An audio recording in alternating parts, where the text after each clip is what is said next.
लखनऊ और मुंबई के इस गेम में ना प्रॉब्लम ये हुई कि जो तिलक वर्मा रिटायर हुए, मुंबई ने जो बैटिंग करी वो चेस कर रही थी, आगे थी पीछे थी। यहाँ सारी कहानी एंड में ये तिलक वर्मा के रिटायर होने के ऊपर आ गई, जिसके बारे में हम जरूर बात करेंगे वीडियो में आगे। पर असल बात यह है कि लखनऊ सुपर जायंट्स को भले ही 4 गेम लगे, पर ये चौथे गेम में उन्होंने फाइनली सिर्फ अपनी दूसरी जीत रजिस्टर नहीं करी, बट एक्चुअली एक गेम को कन्विंसिंग तरीके से जीत कर दिखाया, जहां सिर्फ किसी एक प्लेयर निकोलस पूरन या सिर्फ मिचेल मार्श या सिर्फ इन दोनों का कॉन्ट्रीब्यूशन नहीं था, बट आपके सभी प्लेयर्स ने किसी ना किसी तरीके से कॉन्ट्रीब्यूट किया और आपकी टीम को फाइनली एक अच्छा गेम जिताकर दिखाया। टेक्निकली देखा जाए तो लखनऊ इस गेम में सिर्फ 1 या 2 फेजेस, वो भी सेकंड इनिंग्स में थे, जहां गेम में पीछे हो गई। मगर उसके अलावा लखनऊ ने इस गेम में मुंबई को डोमिनेट ही किया था, क्योंकि शुरुआत जब आपके बैटर्स ने इतनी अच्छी दे दी, मिचेल मार्श और एडन मार्करम ने पहले 6 ओवर में पावर प्ले के बाद बोर्ड पे 69 बना दिए, जहां आपने विकेट एक भी नहीं खोई हुई, तो आप गेम में ऑलरेडी आगे चल रहे हैं। मिचेल मार्श आपके लिए शुरू में एक पॉजिटिव ऑलरेडी चल रहे थे, बट अब एडन मार्करम ने अपने 50 रन करे, कॉन्फिडेंस जनरेट किया और लखनऊ की मैनेजमेंट और कप्तान को यह दिखाया कि मैं भी यहां ओपन करके रन कर सकता हूं, मेरे को थोड़े और मौके मिलेंगे, शायद जब और अच्छी बैटिंग विकेट्स मिलेंगी तो एडन मार्करम भी वापस एक एग्रेसिव स्टार्ट दे पाएंगे इस टीम को। एडन मार्करम ने सिर्फ ये नहीं दिखाया कि पावर प्ले में जब मिचेल मार्श अच्छे रन लगा रहे हैं तो वो उनको साथ में सपोर्ट कर सकते हैं, मगर उसके बाद जब निकोलस पूरन आए जल्दी आउट हो गए, ऋषभ पंत आए वो भी जल्दी आउट हो गए, फिर आयुष बदोनी के साथ एक अच्छी पार्टनरशिप भी बिल्ड करी, पर उनके जाने के बाद तक उन्होंने ये दिखाया कि एडन मार्करम खुद कितने डिपेंडेबल हैं, कि वो सिर्फ ओपनर बन के पावर प्ले के खिलाड़ी नहीं है, बट वो एक इनिंग्स को बिल्ड करना भी जानते हैं। जो मोमेंटम मिचेल मार्श और एडन मार्करम ने पावर प्ले में दिया था, जिसमें मेजॉरिटी सारा काम तो वैसे मिचेल मार्श ने ही किया था, मगर उसके बाद निकोलस पूरन और ऋषभ पंत जो आपकी टीम के 2 सबसे बड़े बैटर्स हैं, उनके आउट होने के बाद भी बाकी सारे बैटर्स ने इस गेम में कंट्रीब्यूट किया, और ये आने वाले गेम में लखनऊ के लिए सबसे बड़ा पॉजिटिव होगा, क्योंकि अब बाकी सारी टीमों को समझ आ गया कि इस टीम के कैंप में भी कुछ तो ठीक चल रहा है। जो निकोलस पूरन और ऋषभ पंत के बिना रनों के भी ये टीम 200 रन से ज्यादा बोर्ड पे लगा सकती है। जब पहली इनिंग के पावर प्ले में लखनऊ के बैटर्स ने इतना अच्छा स्टार्ट दिया था, तो अगली इनिंग के पावर प्ले में लखनऊ के बॉलर्स ने वापस विल जैक्स और रायन रिकल्टन को जल्दी आउट करके लखनऊ को एक और अच्छा स्टार्ट दिया। अब जब मुंबई के दोनों बैटर्स एक बार आउट हो गए थे, उसके बाद जो नमन धीर और सूर्य कुमार यादव की लगभग 70 रन की पार्टनरशिप आई थी,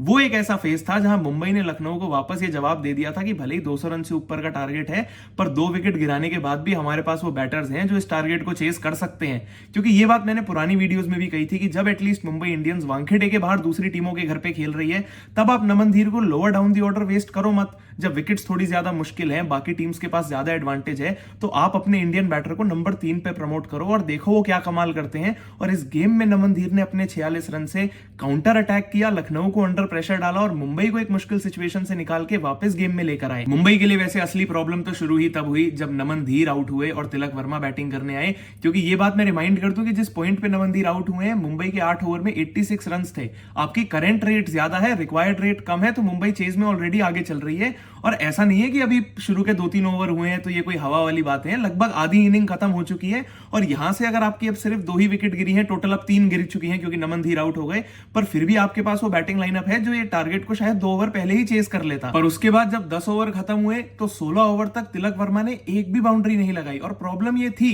कि जरूर उनके बैट पे बॉल ठीक से नहीं आ रही थी, इंटेंट की भी कमी थी, पर यही फर्क होता है कि एक पिच पर जब एक बैटर सिर्फ लंबे टाइम से खेल रहा है तो आप उसको बैक कर लोगे कि ओके लास्ट ओवर में जाकर शायद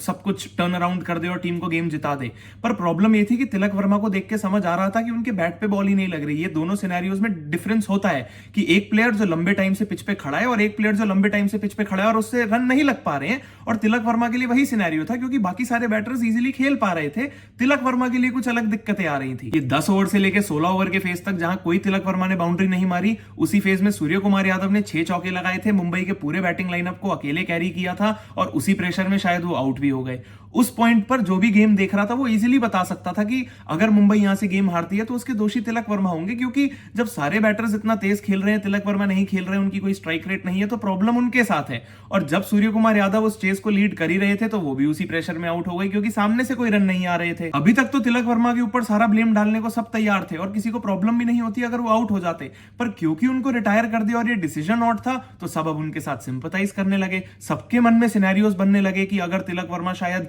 लास्ट ओवर में 2-3 छक्के मारते गेम जिता देते, शायद अगर जो सेंटनर ने एक बॉल खेली उस पर 2 रन भागे तो तिलक वर्मा उस पर 6 लगा देते। पर फैक्ट ये है कि अगर सेंटनर ने एक बॉल पे 2 रन बनाए तो इतने मौके तिलक वर्मा को पहले भी मिल रहे थे। अगर उनके बैट से बॉल लगनी होती, चौके या छक्के जाने होते, तो वो पहले किसी ना किसी के ओवर में तो आ जाते। कोई एक बॉलर थोड़ी परेशान कर रहा था आपको, तो सारे ही बॉलर से परेशानी हो रही थी। और इस गलत फहमी में ना रहे कि अगर सेंटनर को अगर अंदर भेजा था, इतने ही बड़े हिटर हैं वो, तो हार्दिक पांड्या ने सिंगल क्यों नहीं लिया। तिलक वर्मा जैसे खेल रहे थे, हार्दिक पांड्या उनको भी सिंगल नहीं देते। 6 की 6 बॉलें हार्दिक पांड्या अपने आप को ही बैक करते हो रन बनाने के लिए। हार इस सिनेरियो में भी गए, तिलक वर्मा वहां खड़े होते, हार्दिक पांड्या तब भी सिंगल नहीं लेते, गेम तब भी हार जाते, पर स्ट्राइक उनको तब भी नहीं देते क्योंकि वो जानते थे कि अब ये रन, क्योंकि वो ऑलरेडी एक छक्का लगा चुके थे आते ही आवेश खान को पहली बॉल पे, तो सिंगल लेने का तो कोई सवाल था ही नहीं। हार्दिक पांड्या उस चेस को अपने दम पर ही आगे लेकर जाते। बट पर्सनली मेरे को यही लगता है कि अब तो ये सारे सिनेरियोज सिर्फ हवा की बातें हैं कि अगर तिलक वर्मा होते तो ऐसा हो जाता, वो अगर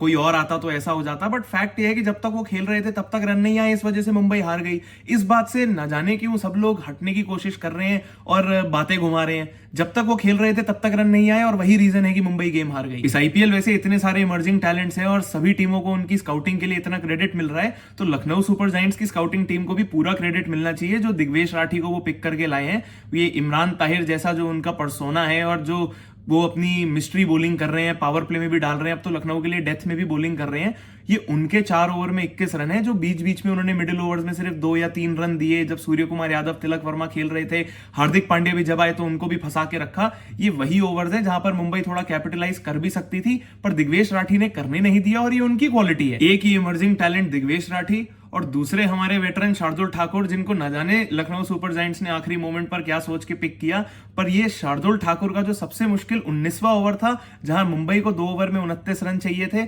वहां पर शार्दुल ठाकुर ने सिर्फ 7 रन दिए। और मैं ये बात मान सकता हूं कि हार्दिक पांड्या ने उससे पहले ओवर में और उससे मतलब ये सोचकर बैठे होंगे कि एक ओवर शार्दुल ठाकुर का है, आखिरी ओवर आवेश खान का है, थोड़ी पेस मिलेगी और वहां पर वो कैपिटलाइज कर सकते हैं। बट शार्दुल ठाकुर ने ऐसा होने ही नहीं दिया। वहां पर तिलक वर्मा और हार्दिक पांड्या ने शार्दुल ठाकुर को फेस किया, बट वो बॉल्स भी ऐसी थी कि वो हिटेबल इतनी ज्यादा नहीं थी। 1-2 जहां तक मेरे को याद है लोअर फुल टॉसेस थी, बट फिर भी वो सारी सटीक यॉर्कर्स थी। चेंज ऑफ पेस था शार्दुल ठाकुर का, जो उनका एक्सपीरियंस काम आया और लखनऊ के लिए वही ओवर सबसे ज्यादा काम आया। लखनऊ को थोड़े इंस्पिरेशन की जरूरत थी और वो शुरुआती गेम्स में निकोलस पूरन और मिचेल मार्श ने बाकी खिलाड़ियों को दिया, और उनसे एग्जाम्पल लेकर अब ऋषभ पंत को छोड़ के बाकी सारे बैटर्स ने अपना काम करना शुरू कर दिया है। बस आने वाले गेम्स में कप्तान के भी रन आएंगे तो जरूर ये टीम भी आगे जाएगी। कमी तो वहां कोई दूसरी तरफ मुंबई इंडियंस में भी नहीं है। कप्तान हार्दिक पांड्या और क्या एग्जाम्पल सेट करेंगे और कैसे अपनी टीम को लीड करेंगे। 5 विकेट भी वो ले रहे हैं, आखिर में 28 रन 170 के स्ट्राइक रेट से लगाकर अकेले ही खड़े हैं। बस अब मुंबई इंडियंस के पास जब सारे खिलाड़ी हैं, बैटिंग, बॉलिंग, फील्डिंग, सारे डिपार्टमेंट्स आपके कवर्ड हैं, तो बस ये टीम अब जीतना शुरू करे, थोड़ी और जील के साथ खेलेगी तभी जीतेगी। वीडियो पसंद आई हो तो लाइक जरूर करना और ये कमेंट करके जरूर बताना कि तिलक वर्मा की इनिंग के बारे में आपका क्या कहना है। क्या वही इस गेम का टर्निंग पॉइंट था? चैनल अगर अब तक सब्सक्राइब नहीं किया है तो सब्सक्राइब जरूर कर देना, क्योंकि मैं तो ऐसे ही हर गेम के बाद आके आपको कंटेंट देता ही रहूंगा, क्योंकि अभी तो बहुत क्रिकेट और बहुत बातें बाकी हैं।